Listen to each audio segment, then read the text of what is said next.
What is going on, guys? Welcome back to the channel. Today we're going to be checking out a Schecter guitar that is brand new for 2026. And if you've been following the channel for a while, you know that I've demoed a bunch of different Schecter guitars, probably a dozen or so, and I own a couple more. So obviously I'm a huge fan to begin with. And this guitar that I'm going to show you guys today is no exception. I love this thing. I'm just going to tell you right off the bat. So I honestly can't believe that nobody else on YouTube has done a demo video of this particular model yet. So I'm really excited to show you guys this one.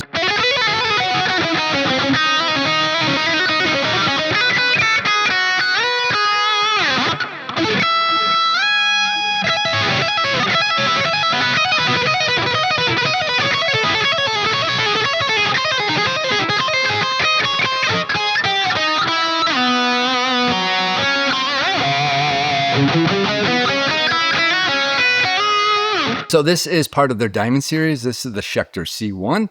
However, this is in their 50th golden anniversary edition. It's got a special color. It's got special kind of electronics going on in this thing. So we're going to get into all the specs in just a minute. If you weren't aware, Schecter is celebrating their 50th anniversary this year in 2026.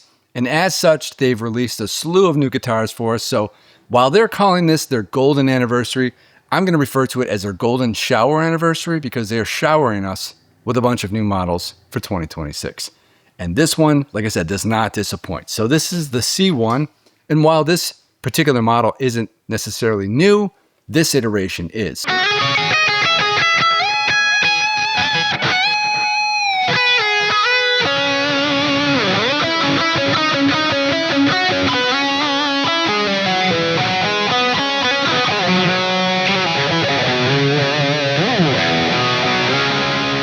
This color here, first of all, let's talk about the color.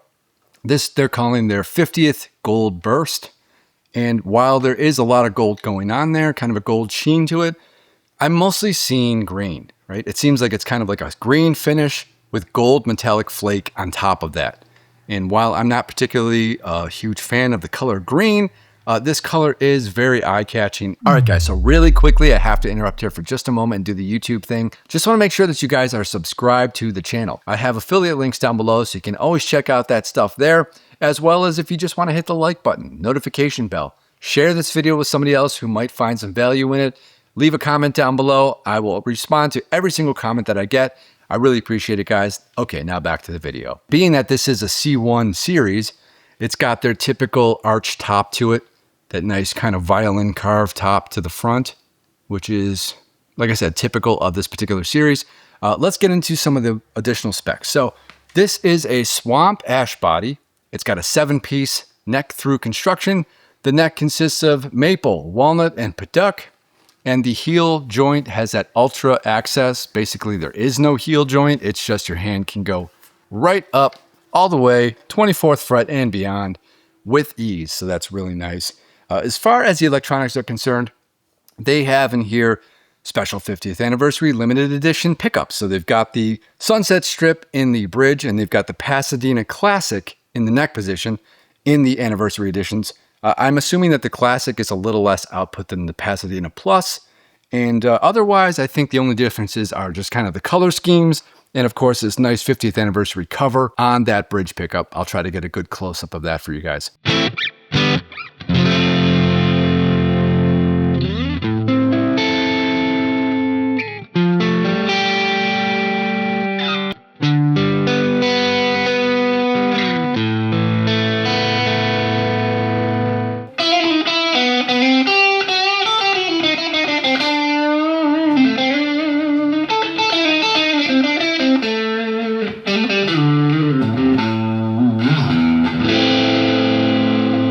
The bridge here is a hip shot bridge, but not one that you see too often. I love this bridge. This is actually called the hip shot Ibby bridge. It's not the regular hip shot hardtail bridge. It's a little more substantial. It's got these kind of side wings to it. It's a little wider, kind of flares out. And those wings are kind of curved and arched down. So it's really comfortable for your palm mutes and just resting your hand there. I have to say, this is my favorite fixed bridge, my favorite hard bridge that there is. I love the look of this. I love the feel of it. So it's a great choice in my opinion.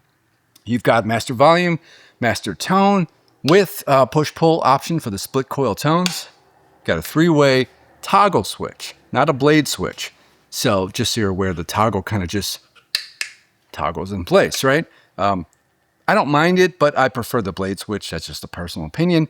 And with the toggle here, it goes straight up and down, which doesn't make a lot of sense to me because when you use the blade switch, you're kind of hitting it at an angle as your picking hand would go to go down or up. So this goes just directly straight up and down. It's an easy fix, just go into the back of the cavity and you can loosen this up and kind of pivot it a little bit so that it does toggle in that direction. I would do that if I were to purchase this guitar, just make it my own with that. Not a big deal. Okay, as far as the neck here, we've got a beautiful ebony neck, nice and black, dark, consistent color all the way across. The inlays are brass rings. They're nice, understated, kind of elegant looking. Listen, if you have to do some sort of inlay on the fretboard, which I prefer not to have, I like something like this that's kind of understated. You don't really see it that much unless you kind of look at it close up. And it's also offset, which means it's not down the whole center of the neck. It just looks a lot cooler to me. Again, it's just personal opinion. And you've got 24 extra jumbo stainless steel frets. And the fretwork on this guitar is ridiculous. And by ridiculous, I mean it is perfect. The ends of these frets are filed so smoothly and so consistently perfectly on every fret that it literally feels like these frets were pre-molded before they were set into the neck. I mean, whoever did this fretwork or filed these frets did a phenomenal job, just like ridiculous. It's so smooth and comfortable. And the angle of the slant, inward isn't too excessive where the strings kind of feel like they're falling off the edge of the neck. If you kind of, do a little bit crazy vibrato, it doesn't feel like it's going to slip right off. In other words, the frets are just perfect. Like, I can't say enough about it. As well they should be, because this is a 50th anniversary edition. They want to represent the culmination of all those years of experience put into a great quality crafted instrument. And I think they've done a great job with this guitar. So this guitar is made in South Korea. Schecter does some of their higher end stuff in South Korea and never disappoints me. It's always great stuff. As far as the tuning machines here, you have Tone Pros. This is their M series locking tuner. And while I'm not particularly familiar with Tone Pros too much, I've heard of them.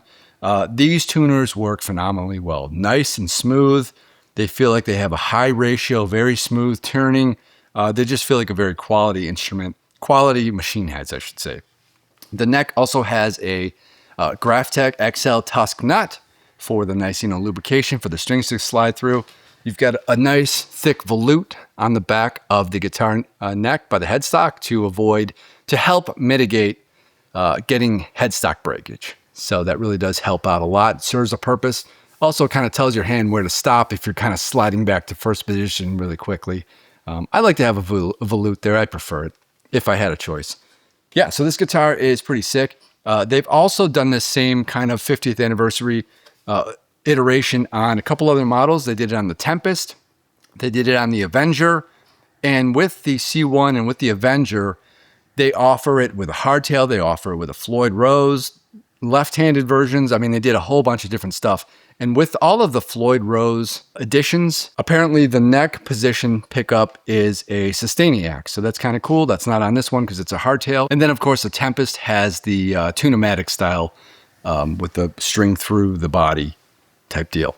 So a lot of different versions of this guitar, but I had to go with the Super Strat because, that's just more my vibe. So we're going to get into a demo track right now. Also, later in this video, I will briefly compare this to a Schecter that I already own that has some similar specs, but costs a lot less. So we're going to give you that option as well. So without further ado, let's get into that demo track right now.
right, so now let's do a really quick comparison between this guitar here and this one that I own, which is the Sunset 6 Extreme.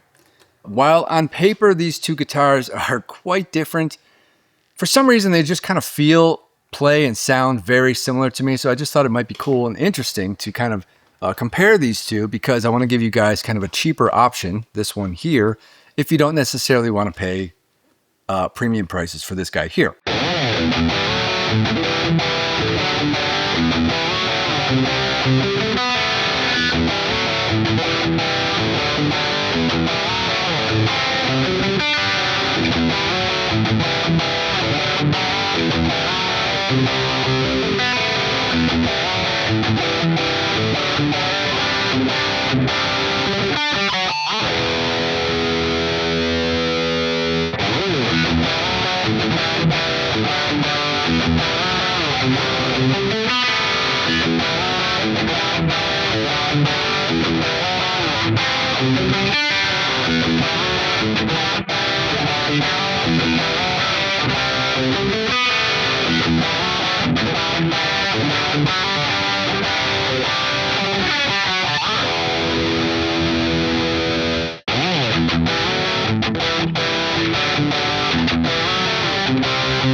First, I will say this. If you're looking for something that's a little bit special and out of the ordinary, something that's limited edition, and particularly if you like neck through construction, like this guy here, you're going to want to check out this guitar because it is pretty badass and it plays amazingly well.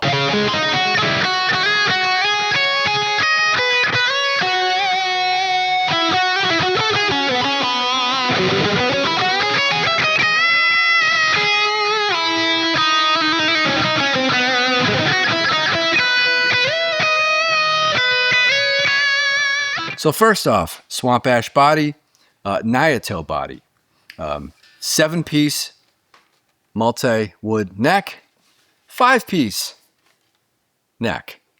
This has the neck through construction. This has a bolt-on neck with 5 bolts, not 4 for some reason. These both have the same pickups essentially. This has a Sunset Strip and the Pasadena. The website does not explain if it's the Pasadena Classic or the Pasadena Plus. It just says Pasadena. I'm assuming it's the Plus for a little bit higher output. I could be wrong. And yeah, so as far as the dissimilarities are concerned, there are a lot of them. But for some reason, I kind of found that both of these guitars seem to feel and play and sound very similar to one another. We'll find out. You know, you let me know. You be the judge from the sound samples. As far as the similarities, they've got the same neck profile. They both have the Schecter ultra thin C-shaped neck. They both have ebony fingerboards. This one, though, is 12 to 16 inch compound radius, which is becoming a little more typical, I guess, with a lot of builders. The compound radius, I don't mind it. I don't notice it at all. It feels comfortable. This one is just a standard 16 inch radius all the way across. Feels great. Now, for your premium pricing over here, you're getting built in South Korea. This one is made in Indonesia. The fretwork on this one is far better than it is on the Sunset 6. This fretwork, well, if I'm going to rate the fretwork, let's talk about that too. So out of a scale 1 to 10, I would give the 50th Golden Anniversary Edition here, I would give this like a 9.5 to 9.75 out of 10. That's how good this fretwork is. I'm leaving 10 for like something special that I haven't come across yet, but this is essentially just about perfect. The fretwork on this guy, I'm not going to lie, it's more like an 8.5. It's a little bit, I mean minutely so, but just a little bit sharp. You can feel a couple edges here and there. The slant angle that they did for the filing, kind of the angle that goes inward, is a little more substantial here, so it slopes a little bit more. meaning that the string is a little more likely to slip off the fretboard if you get a little excited with your vibrato there, but I haven't really come across that myself, but I can see how that could be a problem for somebody. Yeah, so the fretwork on this isn't quite as good as this. As well, it shouldn't be, because this is literally nearly just half the price of this guy. Okay, they both have the volute, they both have locking tuners. The headstocks slant the opposite direction. Doesn't matter to me at all. I like it either way. It's cool. But yeah, like I said, they kind of sound the same. I mean, it just depends what you're going for. Are you going for something that's really flashy, expensive, kind of like your pride and joy? You're not necessarily going to gig with it. You may want to still check this guy out. It's a really solid guitar. Plays phenomenally well. I love it. But this guy, like I said, it's an all-arounder, and it does everything I need it to do. It records really easily. I have no problems getting good tones with this guitar. I really dig it. It does have the cheaper, I will say cheaper quality, because from my experience, the Schecter brand of locking tuners are not that good. They're not that smooth turning, and I don't know what the ratio is particularly. What do you guys think of this guitar? Let me know your thoughts in the comments. I kind of wish they had other colors, but I get the gold aspect. I just wish there wasn't the green underneath. Wish they did offer like another version, like a red or a blue or cream, or I don't know, just something different than green. I'm not a huge green guy, but then, I'm not the one making the guitars. All right, so that is it for the video, guys. Thanks so much for watching. I super appreciate it. You guys are the best. Let me know in the comments what you guys thought about this guitar. I think it's sick. The Schecter C1 50th Golden Shower Anniversary Edition is a killer. This is really awesome. So that is it for today's video. I'll talk to you guys soon. I'm out of here. See ya.